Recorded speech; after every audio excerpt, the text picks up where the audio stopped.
Imagine a galaxy where even the most feared assassins refuse to take one target: humans. Why? What makes them so untouchable? Stick around as we uncover the shocking truth behind them. We don't kill humans law and the dark history that made it happen. What? The target is a who? No. I heard what you said. What? There's no way in the galaxy anyone could be that monumentally stupid. I was led to believe that the Black Hand assassins could kill anything. You keep that name out of your thrice-damned mouth around here, whelp. We had to abandon that name after the bad deal with the Delpan Empire years ago. I don't care about any empire. I want you to kill a human. The assassin's mandibles clicked angrily in agitation. We don't take contracts to kill humans. Then I'm just contract someone else. You can try. None of the other guilds in the galaxy will take that job. And even if you find an independent with a death wish, they won't get the job done. Not without them either dying or ratting you out. You can't really believe that humans are unkillable. I never said they were unkillable. Quite the contrary. I personally know that they are definitely mortal, but we don't take on contracts to kill them.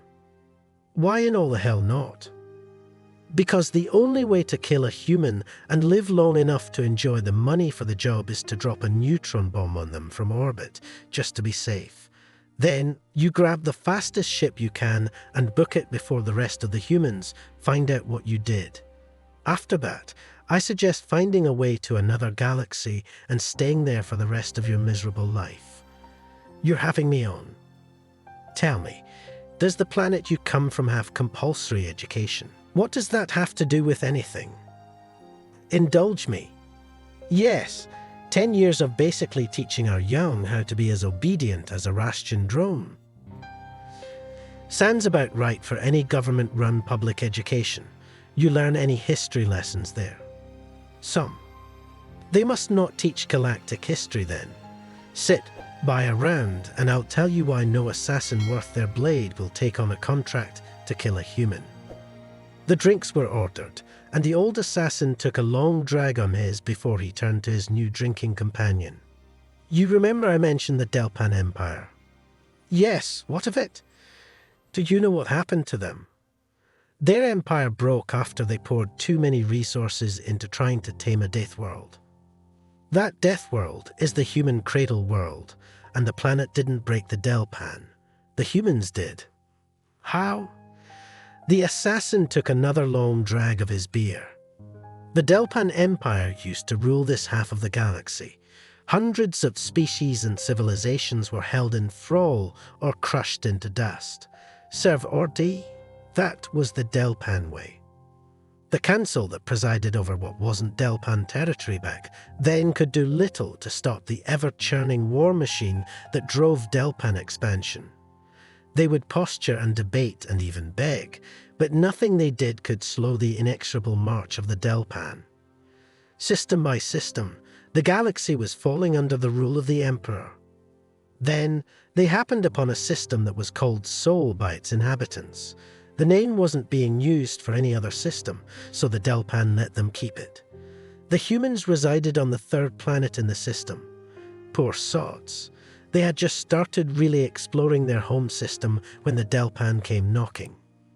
The humans were divided into various socio-economic groups that they called countries. This made it easier for the Delpan, as the fractured nations of humans were slow to respond, and the legions swept across the land without their next target being any wiser about their doom approaching thanks to communication jammers. Despite all these disadvantages, the humans resisted mightily. 1 galactic standard month. That's how long it took for the Delpan to claim dominion over the planet.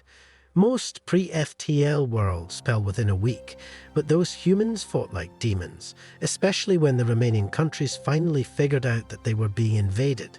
They even managed to bring the Delpan ground troops to a halt once, before reinforcements were dropped and the last bastion of resistance fell. From there, it was the usual boring administrative tedium, splitting the new slaves into work groups and assigning them jobs that would ultimately benefit their new overlords. Many of the surviving humans were farmers and ranchers, so the Delpan let them do what they were good at. An army marches on its stomach, I believe, is the old human saying, and the Delpan war machine was hungry indeed. A few 100,000 were taken off-world to work in the mines elsewhere. Those humans are unnaturally strong and durable due to the high gravity of their world, so they excelled at the dangerous task of mining. The worlds and species conquered by the Delpan usually followed a handful of events, as though they were reading from the same script. First, there was a year or two where the overlords and administrators would have to be very liberal with the whip until the slaves learned the new order of things. Then there'd be a few years of relative peace, followed by a period of rebellions and uprisings 5 to 10 years after the initial conquest. Once those were beaten down, there usually wasn't enough fight left to try again, so the survivors just gave up hope. These humans didn't follow the script. They grudgingly fell in line a few months after the invasion was done, and when the expected uprisings never happened, I imagine the Delpan were feeling pretty proud of themselves for beating the fight out of the primates. If I only had one compliment to give the humans, it would be this: they are natural hunters. They know how to wait patiently for the perfect time to strike. For 20 Earth years, the humans worked, lived, and bred like cling rats. Not that the Delpan cared how many more humans were being born, more meat for the grinder, they would say. They would even give incentives like extra rations and special privileges if a human female produced more than 4 offspring. If only the Delpan knew, the humans weren't breeding more workers, they were growing an army. The human administrators and rulers that surrendered to the Delpan were at least half fake. Puppets were sent to give the illusion of surrender, while the real governments hid underground, literally in some cases, and continued to direct their forces. Hidden training camps, nighttime schools, secretly printed pamphlets about how to one day throw off the chains of oppression. Those humans were clever in hiding it all from their overlords. Then, when the Delpan war front was dozens of systems away on their conquest of the galaxy, it was time. The humans' leaders, long hidden in their secret holes, had been planning while scraps of stolen Delpan tech were being meticulously reverse-engineered by their scientists. They had been gathering resources for their rebellion since they surrendered. While the Delpan had been gloating, the humans were preparing. And now, finally ready, they made their move. It was small at first. All rebellions are. A rogue miner refusing to work here. A rancher telling his overlord that his entire herd was wiped out by some non-existent disease there. A factory explosion over here. Larger disturbances to production soon followed. The human country of France, with its long history of rebelling against tyrants, would riot in the streets while crying out, "Vive la Revolution." Don't ask me what in the hell that means. I never bothered learning human languages. A crate of plasma rifles went missing. Then a grav tank wouldn't start. When they popped the hood, they found it to be completely gutted of all power and anti-grav components. The Delpan leaders thought these problems were beneath them, but still needed addressing, so they called the Black Hand Assassins and other guilds like ours to deal with the rabble-rousers. Our services cost the Empire a tidy sum. I can tell you, that planet of the humans, Dirt, I think they call it, is at least 3 times the galactic average gravity. Every agent we sent had to be fitted with a grav-assist suit and spent a week after making planetfall getting used to it. At first, our agents thought that the human rebels were ghosts. They could see the after effects of sabotage, but never any evidence to prove who had done it. They would be patrolling streets when suddenly the streets would empty. Before the agent could wonder where the humans had all gone, an explosion would rock the street, sometimes taking the agent with it. One of our agents got so angered by the death of a friend that he went to a random, completely unrelated town and started executing humans when they couldn't answer his questions about who was responsible. Unsurprisingly, a mob turned on him after the 3rd execution and tore him to pieces. I can't even blame the Delpan for not paying the death fee for that one. Our contract was to stop riots, not cause them. The contract was quickly going bad. Sure, we were killing humans like we were being paid to, with the kind of surgical precision we were known for. But what good is money if you can't even make it off-world to spend it? Before long, we couldn't walk on the surface of their planet without heavy escort by Delpan troops. The humans would strike without warning and fade into the background. On the human continent of Africa, an agent was lured onto the savannah as he was chasing one of the human rebels, only to find himself set upon by a pack of feline predators. Those humans had even wrangled the lesser beasts of their world into fighting. The number of agents we lost to the humans' canine companion species cannot easily be counted, and the less I say about the death trap the humans call Australia, the happier I shall be. First, one regional administration centre fell silent, then another. By the time the Delpan nobles finally took notice of this new problem, the entire planet had fallen silent. And not just dirt, but anywhere that a human had been taken to work was showing similar signs of resistance. One can only assume that they had been fostering rebellious notions with the other slave species of the Delpan. The gods only know how they managed to communicate with each other across the void of space. Before you say anything, yes, the Delpan did have patrol vessels meandering throughout the region to suppress just this kind of thing, but those had fallen silent too. The humans had gotten spies aboard and either destroyed or captured the vessels. These two were sent to their scientists to be examined. And now, without Delpan's supervision, the humans uncovered the secret factories and forces they had been cultivating for years. Huge manufactories churn out components for space docks and eventually starships that the newly uncovered launch facilities hurled into orbit to the tune of several thousands of tons per day. By the time the light response vessels made it to human space, they were no match for the humble fleet the humans had managed to build with stolen Delpan technology. It is no falsehood to say that the Delpan were victims of their own hubris. Every time they lost a response vessel or patrol fleet, they would just send another. They were too focused on expanding their borders to recognize the rot eating away at their empire from within. When the Delpan finally got tired enough of the cost of sending light response fleets into the area to pull a conquest fleet from the front, the human world and the next 3 conquered systems in any direction had fallen silent. When the conquest fleet arrived 10 systems out from Sol, they faced a fleet of not just humans, but all of the slave species in the region. After that victory for the humans, the Delpan Emperor must have been getting nervous. All of his fleets were halfway across the galaxy, and the humans were sitting between him and his armies.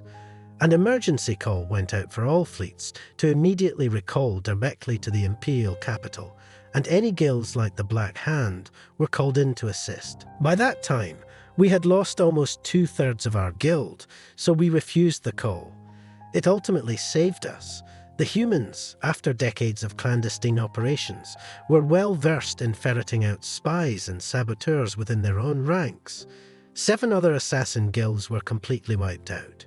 We knew it was a fool's errand no matter how much the Empire was willing to pay.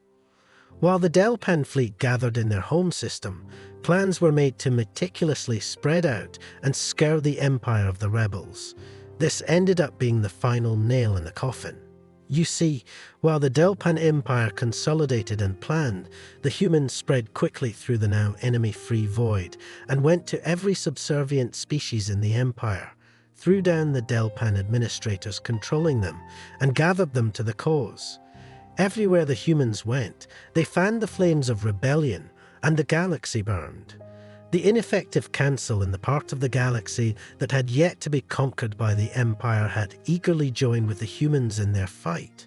Throughout the Empire, the oppressed and enslaved were throwing off their shackles by the trillions and raising their fists in defiance. Forge worlds still churned out ships, and agri-worlds still raised crops and livestock, but for the new Galactic Alliance, not for the Delpan. Cut off from the supply lines that kept the Delpan Empire running, internal strife started to take hold within the Imperial forces. Fleets of conquest went out of the Imperial capital and never made it more than a dozen systems before they were pounced upon by the Human Alliance. Much like in their homeworld, the humans would strike like lightning and disappear into the black. Try as they did, the Delpan fleets were never quite able to pin down the humans in a fair fight. This went on for months as the Delpan legions were slowly bled dry. Ambushes, false distress signals, and EMP mines hidden in clouds of wreckage. Nothing was beneath the humans, so long as the enemy could be destroyed. When the Allied fleets finally breached Delpan Prime, they found a starving and fractured fleet tearing itself to pieces. When the human admiral hailed the fractured flotilla and the Delpan captains saw the sheer scale of the armada before them, they surrendered straight away. With the rebellion now finished, after 3 years of fighting, the humans unleashed the most vicious weapon in their arsenal: lawyers. They dragged the Delpan Emperor himself from his throne, and all of the Delpan nobles, administrators, and lash holders that had ever oppressed a sapient being were rounded up. And then the humans dragged them through what is now our modern court system. It was far and away more civilized than Delpan Court, where the accused would be brought before the Emperor or a representative, charges would be laid, and the accused would be shot without even the ability to defend themselves. By the time the trials were finished, the Emperor had died of old age, and his successor was made to right the wrongs done to the galaxy. The Empire was broken, and all that is left of the Delpan is a few systems in the far reaches of the galactic southern arm. Many feared that the humans would turn around and conquer the galaxy for themselves. However, within a year of the Delpan surrender, the humans had dismantled over half of their fleet and scattered the rest around the galaxy for pirate hunting and general peacekeeping. Our guild was extremely lucky that the humans understood that we had broken our contract. They let us live with the promise that the Black Hand would be permanently dismantled. Those humans whittled us down to a mere third of our number before the rebellion even left their home planet. A third. We were the top assassin guild in the galaxy, and now we are a loose, unnamed group of independent agents. So, you see, young one, we don't kill humans. You kill a human, and their family will hunt you down. If you kill their family, the species will hunt you down. And you had better pray they kill you, because if their lawyers get their hands on you, you'll be lucky if your own people are forced to kill you as an apology. I had no idea. That is painfully obvious. I'm not usually one to pry into a customer's business, but what did this human do to offend you anyway? They insulted my broodmate. The assassin laughed. Hey, is that all? Then insult them back, you moron. If it really bothered you, then punch them in the face. But you said, we don't kill humans. But those crazy apes love to fight with words as well as their fists, and you'll have a better chance of survival that way. Chances are you wouldn't be able to physically hurt them, but if you took the time to explain to them that you were offended, they may even apologize. They would do that. They are monsters on the field of battle and demons when they have been wronged, but they are not uncivilized. If they were, they couldn't have rebuilt the council to what it is today. They hold the head chair position and will likely do so for generations to come. They are a firm race but fair in their adjudication. The assassin drained the last drops in his glass and looked balefully at the empty vessel. Now then, my cup is empty. Unless you wish to fill it again, I think we're done here. Thanks for watching. If this story blows your mind, don't forget to like, share, and subscribe for more epic tales like this one. Let me know your thoughts in the comments. Would you want to live in a world where humans are untouchable? See you in the next video.